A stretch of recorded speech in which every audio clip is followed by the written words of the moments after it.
Hello Taurus, how are you guys doing? Just gonna do a quick check-in, see what's going on with y'all.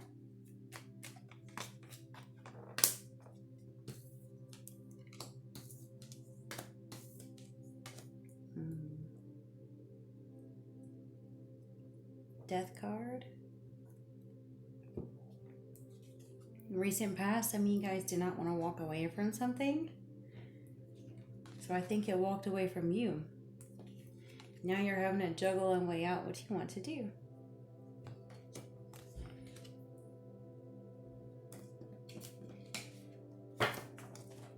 Sometimes even if we know something is not good for us, we have the tendency to put it off until something happens, some sort of catalyst.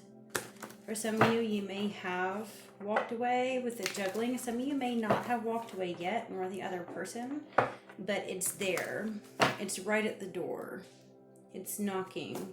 That judgment has exposed something, and once it's been exposed, it cannot be reversed. You cannot pretend you don't know it. It is now known, so it just can't change now.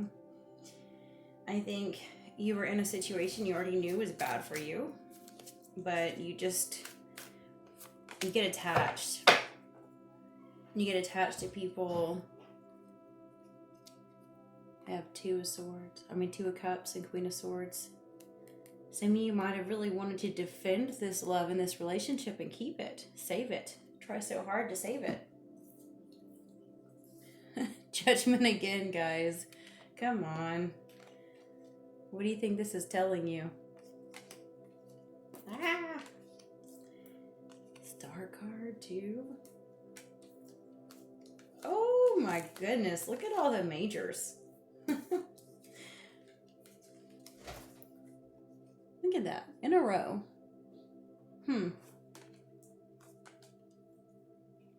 I think something happened on purpose to make you question your values, make you question what your priorities are.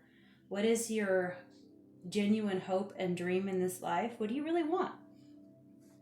Now you know you have to be strong. You know you're going to have to if you want to move on from this situation. Seven of Swords reversed. That is getting free, breaking free. It's also trying not to, let someone take advantage of you. It's sometimes when it's upright, it can be you getting away with something. Sometimes when it's reversed, it can be too. But I think in this situation, you're trying to set yourself free from someone who's been taking advantage of you, someone who has been getting away with something for far too long. We have the Knave of Cups, Page of Cups reversed. This person can't even give you the tiniest little petty love offer, can they? Is this person breadcrumbing you? Where they're not even love bombing, even if they hoover, the hoover is not that good. It's more like breadcrumbs. I think that you expected more from them, considering that they convinced you to try and save this. So now that it seems as though you're the only one trying, even though they're the ones that convinced you to get committed in the first place. Have Alpha, Ego, Grandiose, Narc. I'm sure some of you can relate to that. Investigate. It's not all what it seems, guys.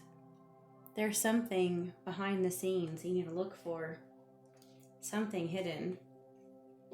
Take your power back. Quit basing self-worth on others' opinions.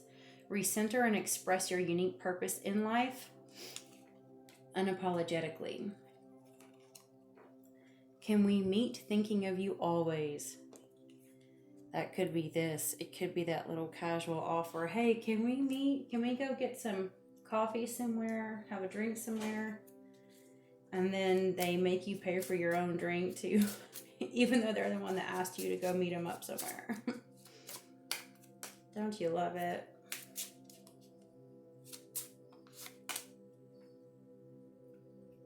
High honors.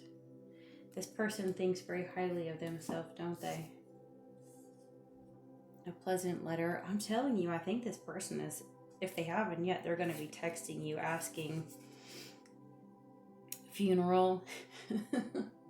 I think they're, what would you call it, digging their own grave with this behavior. I really do.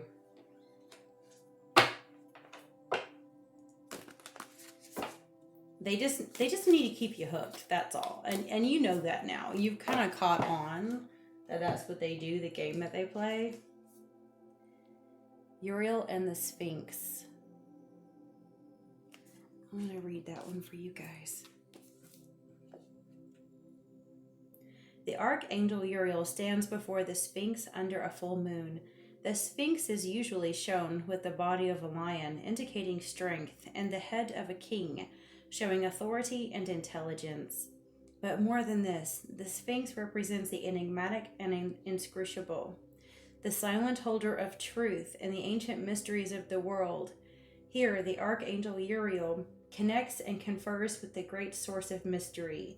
This card shows that it's time for you to do the most important and possibly the most difficult work in your life.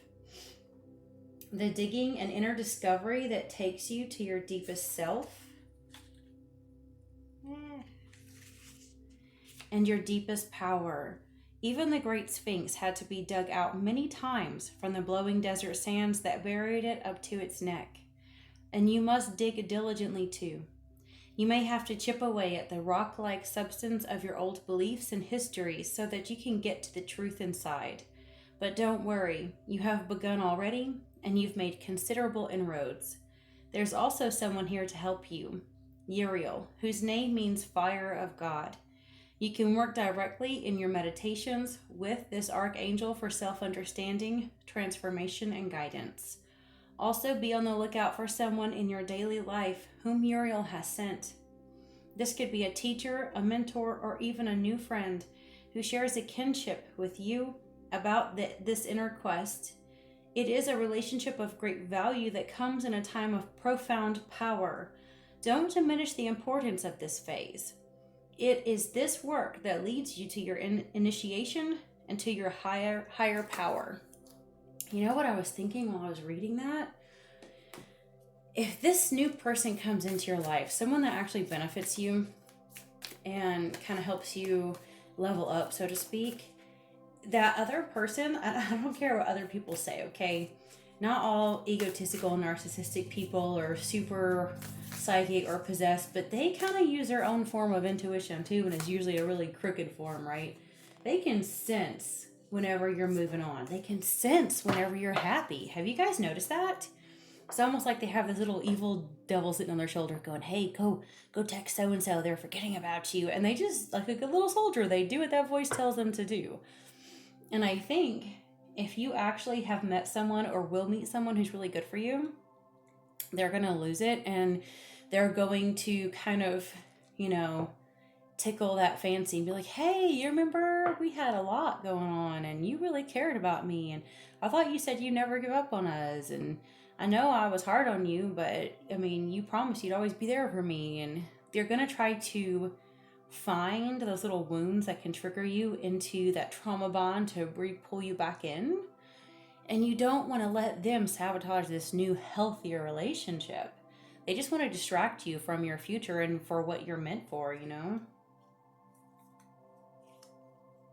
Birthing a new age, birthing new creations, dreaming a new world into being. And leap, you go first, the universe will catch you.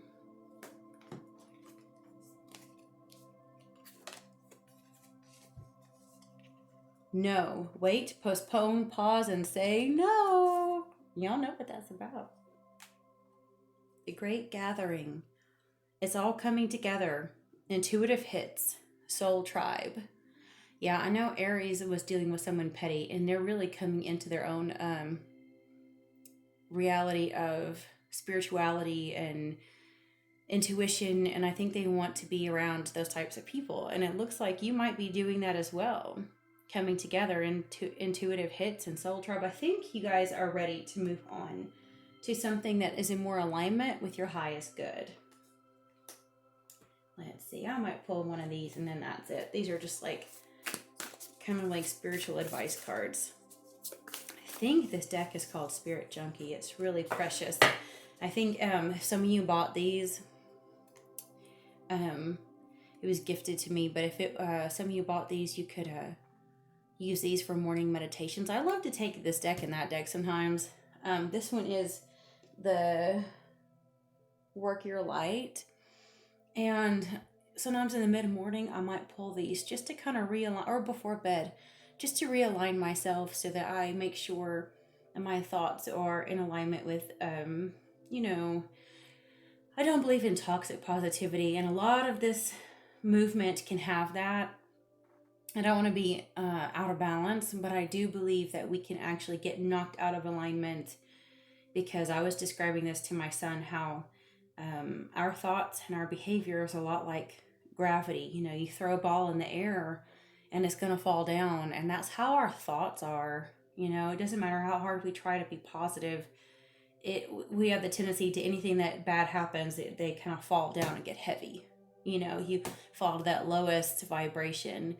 And you have to find things that trigger your ability to learn how to soar. Because if that little ball had wings, like an eagle or a hawk or an owl, and could spread those wings and soar a little bit, it's a lot easier to stay up there, you know? So this one says, I can't control the world, but I can control how I choose to perceive it. My kindness is a gift I bestow upon the world. I think you guys are definitely meant for greater things than someone who just wants to use you for a good time when they're bored. I love you guys, and I bless you. If you made it this far, please like, please sub, please comment. Until next time.